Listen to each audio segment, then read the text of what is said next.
Do the parents of a lavabender necessarily have to be an earthbender and a firebender?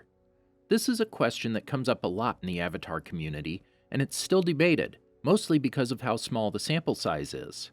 Of the 6 people we see manipulating lava, 3 are avatars, 2 are earthbenders, and 1 a firebender. So is there any merit to this debate? Welcome to the Amagi, where in today's episode of Avatar Answers, we're going to take a deep dive into the parentage of lavabenders. Before we begin, we publish new content every day, so be sure to subscribe to our channel and ring the bell to get notified about our latest videos. What we know. The 6 people who we see manipulating lava are, in chronological order, avatars Seto, Kyoshi, Roku, Fire Lord Sozin, Gazan, and Bolin. Sozin squeaks by on a technicality because I said manipulate and not necessarily bend. Drawing the heat from the lava and redirecting it is not a form of lava bending, but rather an intermediary, in the same sense that both waterbenders and airbenders can manipulate clouds, albeit different aspects. The problem with answering this question is the extremely limited amount of information we have on the parents of those 6 people. The avatars don't really count either way because they can bend both fire and earth. But for the sake of putting all the cards on the table, of those 3, we only know of Kyoshi's parents. Her father was an earthbender, her mother was an airbender. Sozin's father would have been Fire Lord before him, and was a firebender as well, as can be seen in his portrait in the Royal Gallery. But we don't know anything about Sozin's mother. We don't know who Gazan's parents were, which leaves us with Bolin, and yes, his father was an earthbender and his mother a firebender. Roku's feats of lava bending do bring up an interesting point though. At the time, it was still a bit of an open question whether or not lava bending was a subskill of firebending or earthbending. In the flashbacks in the episode The Avatar State, every avatar is seen as bending their native element, except for Seto. It is entirely possible that the creators hadn't made up their mind yet which element lava belonged to, fire or earth.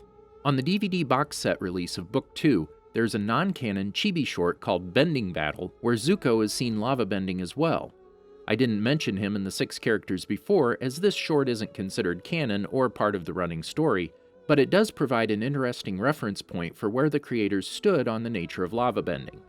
But then the scene of Roku fighting the volcano is in Book 3, where the most tantalizing move is for this point, when he briefly goes into the Avatar state to break open the other side of the caldera and direct the lava away from the village. It's very plain that Roku was earthbending there, and the lava followed his moves. Circumstantial evidence. Of course, this doesn't actually bring us that much closer to answering the question. Again, the big problem is simply the lack of data. Given that we have one known data point, Bolin's parents, that is statistically pretty useless, so that leaves us with circumstantial evidence, starting with this exchange between Toph and Bolin. I did learn how to lava bend. Really? It's a very rare ability. Maybe you do have some talent. This is still pretty vague, as she doesn't really distinguish between lava bending being an innate ability some people are born with, or that it's a learned skill. Bolin first discovered his ability to lava bend under extreme duress, because at that moment he either had to stop the lava or he would die, simple as that. It's a similar process via which Korra unlocked her airbending back in Book 1. When she was at her most desperate, she unlocked access to an ability she always did have, but had been blocked off from until that point. But this still doesn't bring us much closer, as there probably aren't many earthbenders placed in similar situations as Bolin was in the Northern Air Temple.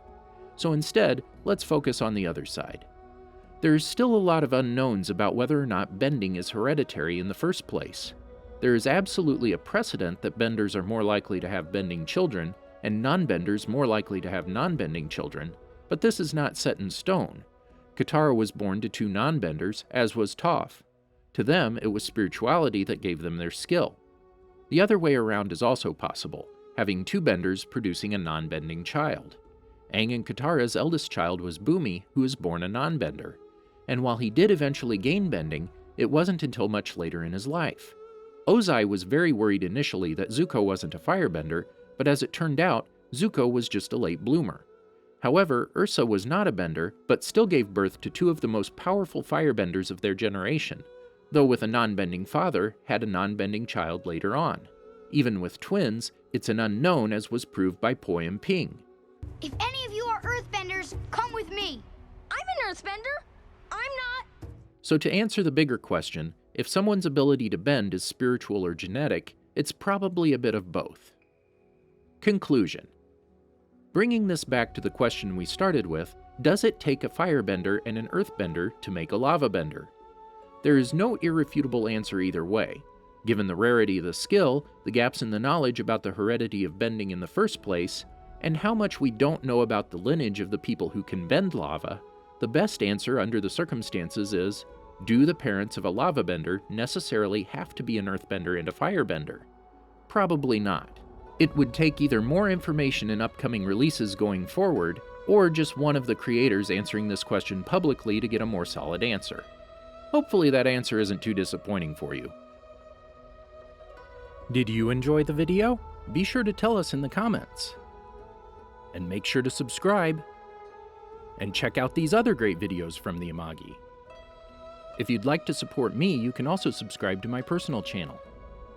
See you guys tomorrow!